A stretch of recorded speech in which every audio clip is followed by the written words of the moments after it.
Continuamos con más de su espacio, Visión General. Me siento realmente muy honrada de que ustedes sigan aquí en Visión General, desde sus hogares y nosotros desde nuestro estudio en la ciudad de New York. Bueno, como todos ustedes saben, cuando nosotros, los seres humanos, nacemos, no podemos elegir nuestros padres, nuestras ciudades y menos nuestro apellido. Y la persona que tenemos a continuación, que les vamos a presentar, tiene un apellido muy sonoro, muy conflictivo. A mucha gente le gusta, a otros no. Otros los quieren, sin embargo, otros los odian. Simplemente porque es el nieto de Rafael Leónidas Trujillo, el dictador de la República Dominicana, Ramfis Domínguez Trujillo. Buenas tardes. Buenas tardes, bienvenidos a nuestro programa, bienvenido a la ciudad de New York. ¿Cómo Gracias. estás? Muy bien, me siento muy complacido, agradecido por la invitación. Ya había escuchado mucho de este programa que es muy sonado y muy visto por el público televisivo, y agradezco la verdad que nos haya ofrecido este espacio para compartir con usted y con toda la gente, todos los buenos dominicanos que ven su programa atentamente. Bueno, usted tiene una gran suerte porque he llamado a las emisoras por las que pasó nuestro programa Visión General y los dos me dijeron: no hay problema, puedes entrevistar a Ramfi porque usted es el nieto de Trujillo. Ramfi, me llama mucho la atención su tono de voz. Usted no tiene acento, sin embargo vivió en España, pero también se educó aquí en los Estados Unidos. Y nadie puede decir que usted no es un nieto dominicano. ¿Lo están preparando para algo usted? Bueno, le digo, yo en realidad nací en la ciudad de Nueva York, aquí me siento muy a gusto. Nací en Queens, mis padres vivían en Forest Hills y yo nací en Manhattan Hospital. Disculpe mi ignorancia. No es nada.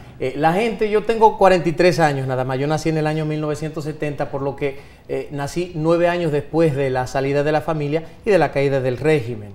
Me crié aquí en los Estados Unidos. Nosotros nos trasladamos a Miami apenas con 3 meses de edad y viajaba con frecuencia a Europa, pero realmente mi madre se esforzó para inculcarnos a todos nosotros la dominicanidad y sobre todo el idioma español. ¿Con qué idea? Con la idea de mantener nuestras raíces vivas. Nosotros siempre hablábamos en mi casa el español.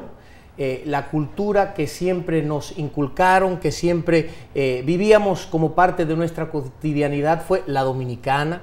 Comíamos siempre comida dominicana, veíamos programas de la República Dominicana, bailamos todos merengue desde que nacimos y todas esas cosas, porque para mis padres fue muy importante que nosotros fuéramos netamente dominicanos. Y yo, a pesar de haberme criado aquí en los Estados Unidos, me siento enteramente 100% dominicano de pura cepa.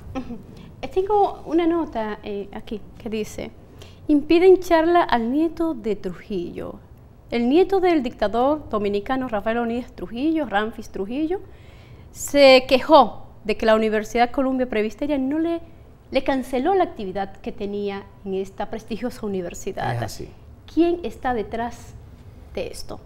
Pues le digo que nosotros no sabemos hasta el momento quién estuvo detrás de la cancelación.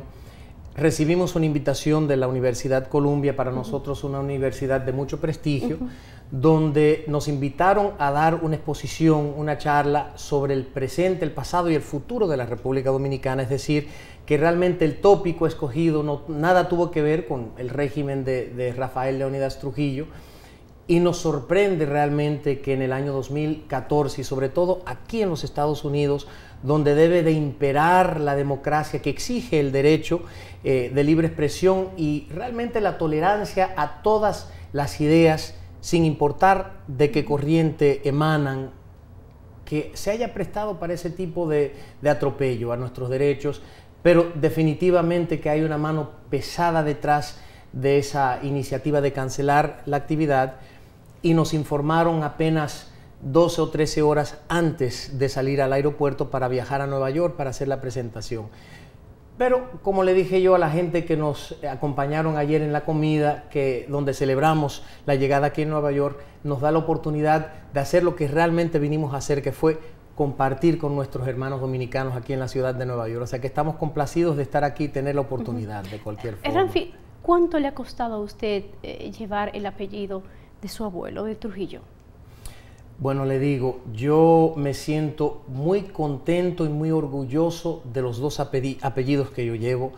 Le digo que yo desde pequeño me enfoqué en la historia de la República Dominicana, no necesariamente en el régimen de Rafael Leónidas Trujillo Molina, sino la historia en general, porque siempre he sido un apasionado de la historia.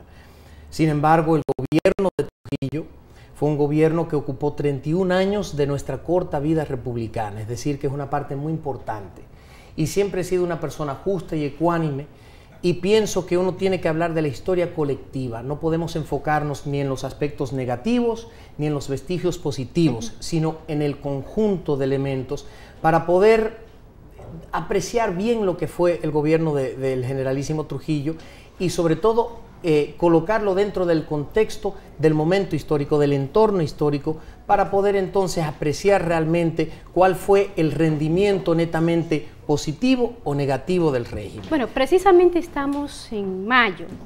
Mayo significa mucho para la familia Trujillo, porque precisamente el 31 de mayo un grupo de hombres, vamos a decir valientes, acribillaron a Trujillo, terminaron con la dictadura de Rafael Leónidas Trujillo. 64 años se van a cumplir de ese día, no lo vamos a calificar. En la República Dominicana hay personas que odian a Trujillo, hay personas que aman a Trujillo, pero no se atreven a decirlo. Pero particularmente Ramfis Trujillo, ¿qué tiene que decir de la era de Rafael Leónidas Trujillo, del dictador? Bueno, en primer lugar hay que reconocer que fue una dictadura, porque lo fue, y nosotros en nuestras labores históricas, académicas, no podemos pretender tapar el sol con un dedo. Hay que hablar de las cosas positivas, enaltecer esas cosas, a la vez hay que censurar los vicios de la dictadura para que no se vuelvan a repetir. Eso es muy importante. En ese sentido, yo reconozco que fue un periodo para muchos que se opusieron al régimen, fue un periodo difícil.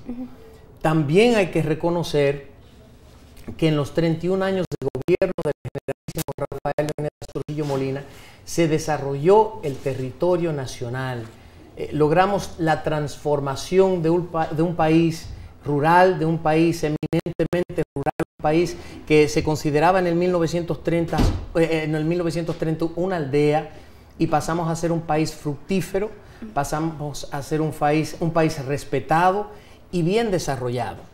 En los 31 años de gobierno del generalísimo Trujillo, nosotros logramos la creación del sistema vial en la República Dominicana, donde en el 1930 solo habían 3 carreteras, la Duarte, la Sánchez y la Mella, que corrían de norte a sur, de este a oeste, y otra diagonal construida por los americanos en su ocupación del 1916. Se crearon 350 puentes diseminados por todo el territorio, más de 4.000 escuelas, dentro de un sistema educativo altamente funcional que legó un rendimiento de reducción al analfabetismo increíble, donde se le daba, producto del programa El Ropero, los útiles escolares, los uniformes y demás, y también donde se creó el desayuno escolar, el mismo que hoy por hoy se mantiene.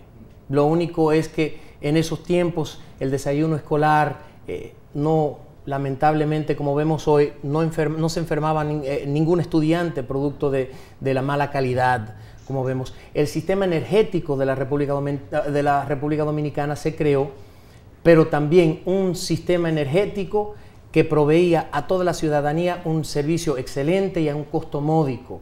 También todas las edificaciones de las municipalidades, de las gobernaciones, se le dio participación a la mujer dominicana, reconociendo el valor de ellas e integrándolas al servicio del Estado. En el 1942 pudieran ejercer su voto por primera vez, y también se designaron en la curul de senador a la señora Isabel Mayer, síndica doña Cristiana Peinado, la primera delegada a las Naciones Unidas, mujer en todo el mundo, fue doña Minerva Bernardino, grandes logros que hablan por sí solo de la grandeza del pueblo dominicano. Y eso es lo que más me molesta a mí, Fresa, es que al tratar de desacreditar la figura del generalísimo Trujillo, quienes lo hacen con un afán desmedido, no tienen reparo en arrebatarle al pueblo dominicano sus más grandes logros con tal de desacreditar la figura del generalísimo Trujillo. Señor Ramfis, pero usted está hablando y está ofreciendo un panorama como si los Trujillo pudiesen tener chance a volver a la República Dominicana, pero a usted se le olvida, parece ser lo que empañó precisamente el gobierno de su padre, que fueron las torturas, las violaciones a los derechos humanos y todas esas atrocidades que se cometieron en su gobierno de su abuelo, mandáralo él a hacer o no, pero se le pegan a su gobierno, como es el asesinato de las hermanas Mirabal, que eso no podemos obviarlo. Son dos preguntas en una. Usted está así, allanando el camino para el retorno de los Trujillos, ¿o ha olvidado algunas de las partes? No, yo lo que digo, Fresa, es que para hacer ese tipo de aseveraciones uno tiene que ser justo. Entonces, pero es que usted no está siendo justo, entonces. No, claro que sí, porque nosotros siempre hemos sido muy ecuánime, muy balanceados en nuestros juicios, en nuestras aseveraciones, en nuestras investigaciones, y hemos reconocido siempre que fue un periodo de luces y sombras, y hay que reconocerlo como tal. Ahora, lo que no podemos permitir, por ejemplo, es que personas que hoy se dicen ser honorables, que fueron partícipes de las más grandes atrocidades de la era, porque incluso ¿Cómo quiénes? Bueno, ahí está el general Antonio Inver Barrera. ¿Qué hizo ese? Bueno, el general Antonio Inver Barrera junto con Luisa Mía Matió fueron los autores intelectuales del asesinato de las hermanas Mirabal. ¿Usted mantiene su posición? Nosotros tenemos la documentación que ¿En qué están basadas? Esa versión. Bueno, está basada, por ejemplo, en documentos de la CIA. Acuérdense, hay que remontarse a ese momento y acordarse que en junio del 1960 se produce el atentado en contra de Rómulo Betancourt, del gobierno.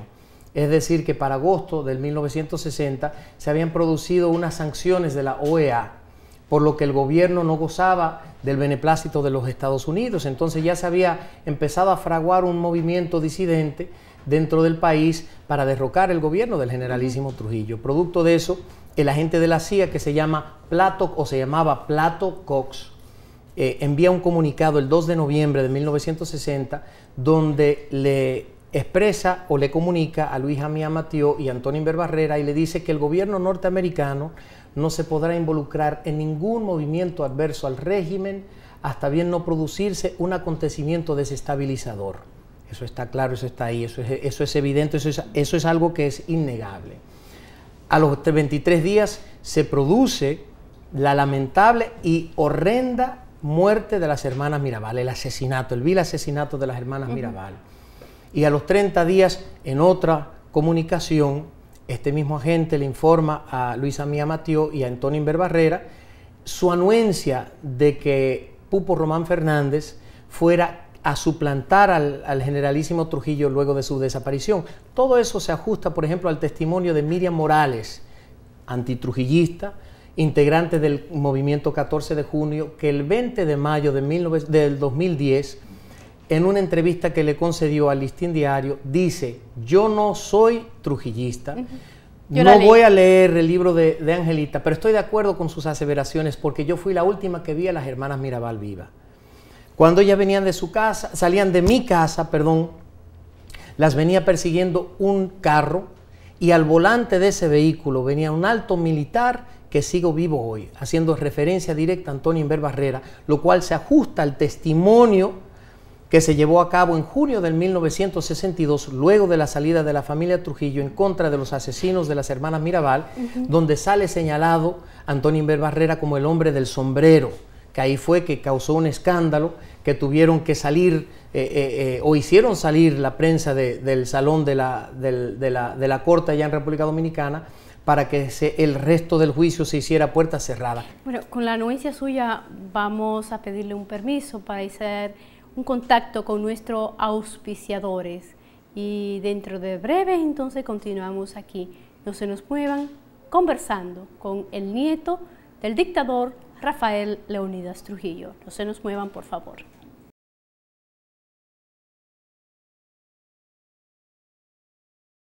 Bueno, y ya de retorno con ustedes, vamos a retomar esta conversación que estamos sosteniendo con el señor Ramfis Domínguez Trujillo, el nieto directo del dictador dominicano Rafael Leónidas Trujillo. Señor Ramfis, ¿qué significó para los Trujillo la sombra de Balaguer en el gobierno de Trujillo? Su madre, su abuela, la señora María Martínez decía, le escribió una carta, que eso está público en la internet, yo la bajé ahorita y no vale la pena mostrarla, de que Balaguer era un traidor. ¿Usted realmente qué opinión tiene de Balaguer? Bueno, yo pienso varias cosas, Fres, y vuelvo y repito, cuando uno habla de historia no puede permitir la intromisión apasionada, porque ya eso deja de ser historia y pasa a ser historieta. Hay que ser sensible también al dolor familiar, hay que ser sensible a la naturaleza humana. Correcto. Entonces, mi abuela, la señora María Martínez, viuda Trujillo, estaba reaccionando a unos acontecimientos que ella vivió muy de cerca. Mi abuela no era política, estaba reaccionando de manera humana. Se le murió su esposo. Se le murió su esposa, lo mataron su esposo. El doctor Joaquín Balaguer se dirigió ante las Naciones Unidas con un propósito y él tuvo que utilizar expresiones, vamos a decir, difíciles de escuchar de un pariente, pero todo con el propósito de permitir la transición que se llevó a cabo luego de la caída del régimen. Pero hay que también entender al doctor Joaquín Balaguer, un político de mucha sapiencia. Él entendía que al fin y al cabo uno tenía que tener el propósito de engrandecer a la nación dominicana. Con ese fin también tenía que mostrar una cara de ser ecuánime, de ser balanceado y de que su intención era destrujillizar el país, pasar de una dictadura a un sistema enteramente democrático. Y en ese fin uno tiene que poner los intereses de la patria por encima de cualquier otra cosa. Un reto muy difícil. Correcto. Muy difícil. Ramfis, usted sabe que en la República Dominicana, por ley, está prohibido hablar de Trujillo de forma positiva. Positiva, negativa no. Negativa no. Pero en estos tiempos de democracia que vive la República Dominicana, ¿cómo le cae a los Trujillo esta decisión?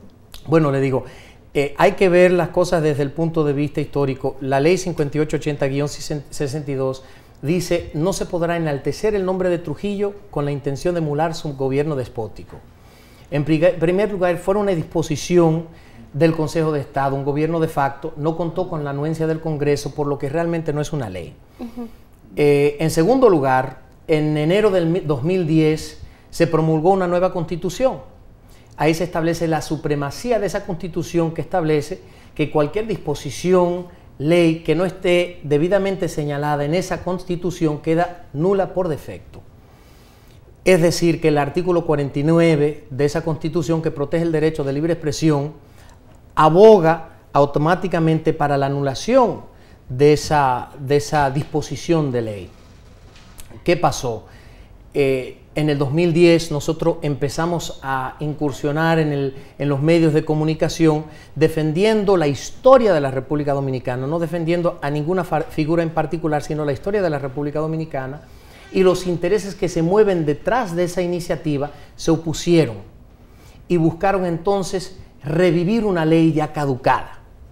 ¿Por qué? Porque no quieren que se hable de manera positiva de Trujillo, porque quieren mantener al pueblo detrás de una bola de humo para que no sepan muchas cosas que no quieren que salgan a la luz pública.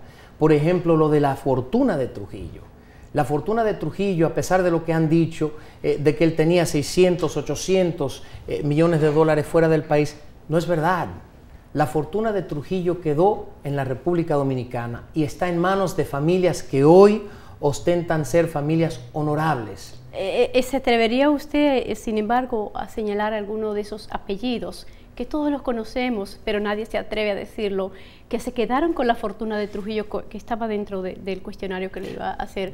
Pero hay otra cosa, en las cosas personales de Trujillo, los trofeos en oro, todos esos regalos en oro que le llevaban con diamante a Trujillo, sus medallas, sus trajes, sus carros, ¿en manos de quién está todo esto, incluyendo la fortuna que usted acaba de decir? ¿Quiénes la tienen? Bueno, le digo, yo quisiera saber verdaderamente quién tiene los uniformes. Nosotros, por ejemplo, cuando la familia del generalísimo Trujillo salió del país, nosotros sí, como familiares cercanos, mi madre, mis tíos y mi abuela, y que sé que algunos que otros más sacaron algunos uniformes. Yo tengo en mi casa, tengo varios uniformes del jefe, tengo también varios kepis de él, tengo algunas de sus medallas, siempre ando, los únicos gemelos que yo uso en lo particular son gemelos del generalísimo Trujillo, estos son, que llevan el escudo de la República Dominicana. Cuando él estaba en saco y corbata siempre usaba este escudo también, y para mí es de mucho orgullo llevar esas cosas de un familiar con tanta trascendencia en la República Dominicana. Pero hay muchas cosas que nosotros simplemente no sabemos porque habían cantidad de artículos personales en la casa de Caoba y las demás propiedades allá en la República Dominicana que lamentablemente la falta de respeto a nuestra historia de tantas personas permitió que todas esas casas cayeran en un estado de abandono tal que hoy no son ni sombra de lo que fueron en algún momento, cuando todas esas cosas son patrimonio nacional. La historia es la historia, señores, y hay que respetarla, buena o mala. No se pueden permitir intromisiones humanas y esas son cosas que tenemos que luchar para rescatar porque le pertenecen al pueblo dominicano. Ramfis, una pregunta muy privada que no sé si usted quisiese compartirla con nuestros televidentes y los millones de televidentes que nos están viendo en este programa.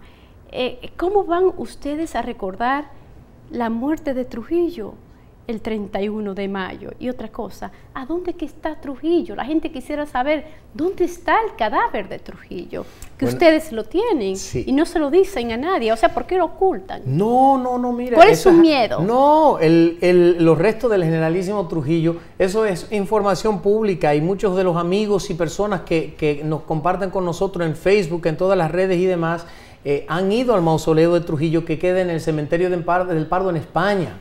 Eso lo sabe todo el mundo y mucha gente, me mandan fotos incluso a cada rato desde allá.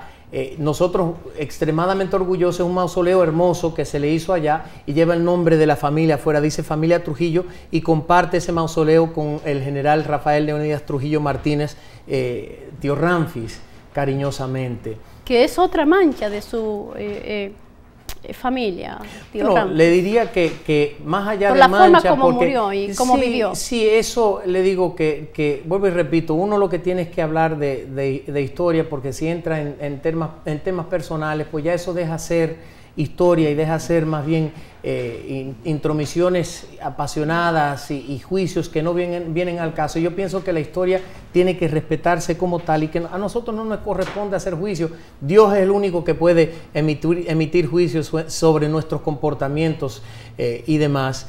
Pero yo le digo que lo importante es que nosotros conozcamos nuestra historia. Pero sin embargo no me ha respondido qué es lo que ustedes hacen el 31 de mayo. No, todos los años nosotros se celebran misas en Miami, aquí en la ciudad de Nueva York, en España, en Francia, en Puerto Rico y en República Dominicana, en varias iglesias. Siempre se le celebran misas al generalísimo Trujillo y por lo general para nosotros es un día de recogimiento.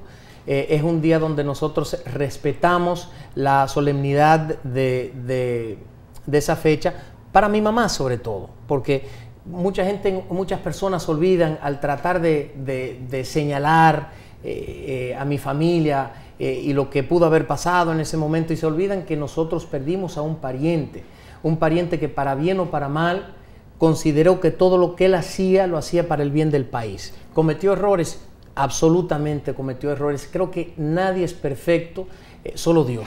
A propósito de su madre, que usted la acaba de mencionar, dicen que ella no está de acuerdo con que usted ande haciendo este tipo de cosas, incluso porque muchas personas piensan que usted está en política y que sus aspiraciones son un día aspirar a la presidencia de la República Dominicana, que la señora Angelita no está de acuerdo con eso. ¿Qué hay de cierto en eso? Bueno, le digo, mi mamá se preocupa mucho por mí. Es normal, es una madre y lamentablemente hay muy grandes intereses detrás de la resistencia, detrás de la oposición a este proyecto que venimos elaborando hace ya 4 años. Entonces ella se preocupa por mí, también hay que entenderla porque duró su padre 31 años en el gobierno y al final de cuentas murió vilmente asesinado. Entonces eso obviamente produce un sentimiento de terror en una madre.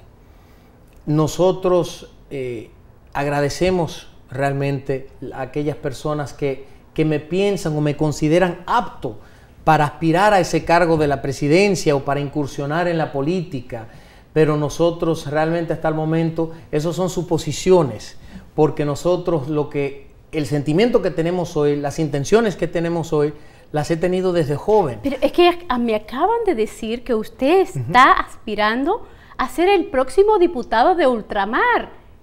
Para iniciar por ahí, pero me gustaría saber por qué partido, señor Ramfis. Yo me estoy enterando ahora mismo de mis aspiraciones para diputado de ultramar también, Fresa. Eso entonces es una mentira. No, absolutamente.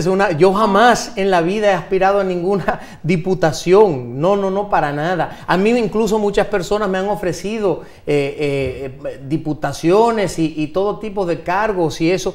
Yo jamás en la vida, pero es la primera vez que me entero de mi intención de incursionar en eso. No, Carlos, de verdad.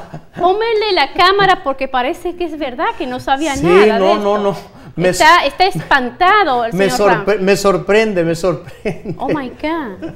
Disculpe, por No, favor. no. Es que se dicen tantas cosas y tantos inventos que uno oye, pero es que para mí es un poco gracioso realmente. Y pero entonces el problema es que a nosotros los periodistas nos dicen tantas cosas y digo yo, entonces esto es una primicia, déjame preguntárselo. Parece que el hombre no sabe nada de esto. No sabía. Pero de lo que sí usted puede saber es de lo siguiente, señor Ramfis. Vamos a suponer que el destino, como decía el doctor Joaquín Balaguer, lo ponga usted en la presidencia de la República Dominicana. ¿Qué usted no repetiría de su abuelo? Bueno, es que estamos hablando de 2 tiempos completamente diferentes, Fresa. Hay que colocar, vuelvo y repito, el gobierno de Trujillo en su justo contexto, el contexto histórico, para saber lo que era en 1930 en la República Dominicana. Hay que recordar que a partir del gobierno de Buenaventura Báez en 1864, al gobierno de Horacio Vázquez en el 1924, cuando se inició, fueron 60 años de nuestra vida republicana donde vimos el inicio de 49 gestiones de gobierno. Los gobiernos duraban 1 año y pocos meses. Y 9 meses.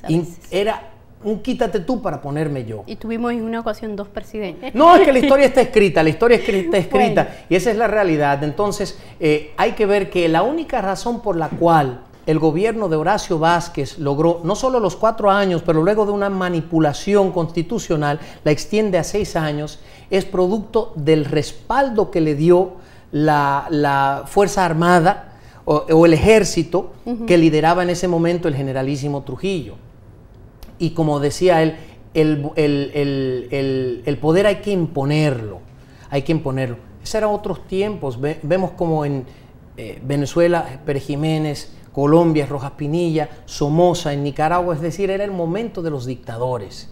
Desarrollaron sus países de manera extraordinaria en muchos casos, como en el caso de la República Dominicana. Pero hoy por hoy tenemos que fortalecer la democracia. Nosotros, y eso es precisamente las críticas que yo más elevo cuando yo tengo la oportunidad de hacerlo, porque hoy por hoy vemos que los vestigios negativos, las sombras, las iniciativas negativas de todas las dictaduras se han llevado a niveles superlativos en la administración pública de hoy. Entonces, si usted dice que no le interesa la política, y que particularmente no está aspirando a nada. Está bien que quiera limpiar el nombre de su abuelo, pero es que la gente lo está viendo a usted en política, y usted aquí en este programa está en política, señor Ramfis. Usted no puede negar esa situación. Yo creo que todo lo inherente al generalísimo Trujillo siempre va a tener una connotación política. Pero ¿por qué no es honesto y nos dice la verdad? ¿Qué es lo que usted quiere en el futuro? Siempre ha sido ayudar y aportar mi granito de arena a la República Dominicana. Incluso tenemos un programa de televisión que se llama Diálogo Dominicano con Ramfis Domínguez Trujillo, donde nosotros escudriñamos diferentes temas de interés nacional y buscamos soluciones a los problemas que afectan a la República Dominicana, acogiéndonos a las iniciativas de organismos internacionales y de países que han logrado superar vicios en esos renglones, pero siempre ha sido con la intención de aportar algo diferente. Y le voy a decir una cosa, yo amo a mi pueblo, amo a mi país, soy un dominicano más, y humildemente estoy en la mejor disposición de hacer lo que yo pueda a favor de mi país. Incluso hace algunas semanas iniciamos un proyecto que se llama Fundación Patria Dominicana, que va a llevar a cabo diferentes proyectos sin fines de lucro en la República Dominicana. ¿Y se lo van a permitir? Bueno, yo creo que si la resistencia que existe al apellido y a los proyectos que nosotros como familia o como yo en lo personal podemos iniciar en la República Dominicana, y si esa oposición es de tal magnitud que va a ser tan osado como oponerse a algo que pueda ayudar y pueda favorecer a los más necesitados, pues entonces tenemos problemas. Bueno, con la anuencia suya vamos a pedirle un permiso para hacer un contacto con nuestros auspiciadores. Y dentro de breve, entonces, continuamos aquí. No se nos muevan, conversando con el nieto del dictador Rafael Leónidas Trujillo. No se nos muevan, por favor.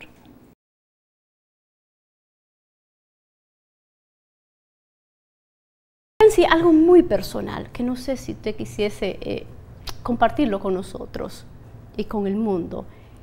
¿Qué pasó aquella noche cuando asesinaron a su abuelo? Cuando su familia tuvo que recoger lo que pudo y tuvo que irse del país. ¿Qué pasó con la familia Trujillo esa noche? ¿Qué recuerda? Bueno, ¿O qué le han contado? Me han contado, ¿Qué le han contado porque a yo usted? nací muy después de la muerte del generalísimo Trujillo, a los 9 años de la salida de la familia de la República Dominicana, pero fue...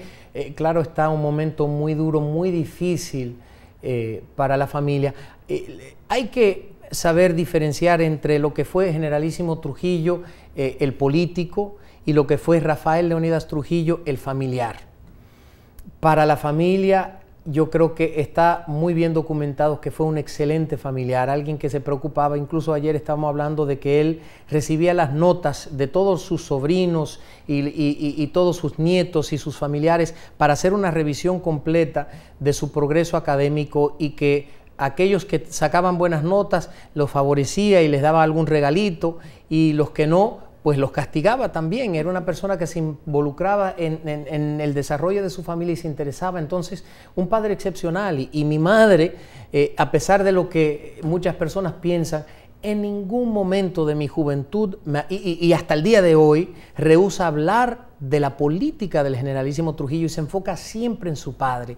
Mi mamá, debo decirle que hasta el día de hoy, cuando llega el 30 de mayo, se pasa el día entero llorando, extrañando a su padre, el cariño de su padre, y dice qué diferente hubiese sido la vida. Y le digo, yo tuve el honor de poder compartir con mi abuela en muchas ocasiones, y siempre he sido un niño curioso, y me interesé por la política dominicana a muy temprana edad. Y le hice muchas preguntas a abuela y le decía, abuela, ¿por qué abuelito no salió del país y dejó todo como estaba? Y ella me contestó algo que quizás es una primicia, porque esto nunca lo he dicho públicamente, y me dijo, mira, yo mismo le decía a tu abuelo que debíamos de irnos del país, que ya él había cumplido su función.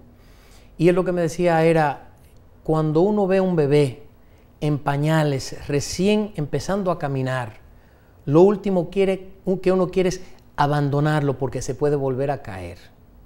Es decir, que mi abuelo tenía la intención de ver su país progresando.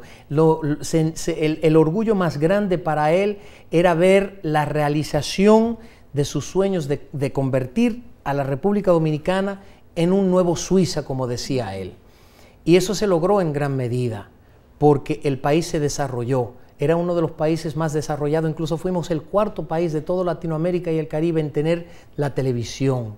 Después de México, Argentina y Cuba en el 1950, nosotros lo logramos, lo alcanzamos en el 1952, y desarrolló la cultura dominicana de una manera que el merengue hoy por hoy que tenemos, que se reconoce a nivel mundial, se lo debemos a Trujillo también. Ramfi, a Trujillo le debemos muchísimas cosas, pero también le debemos situaciones que tenemos que recalcarla y que estoy segura que a usted no le gusta que uno tenga que recordársela.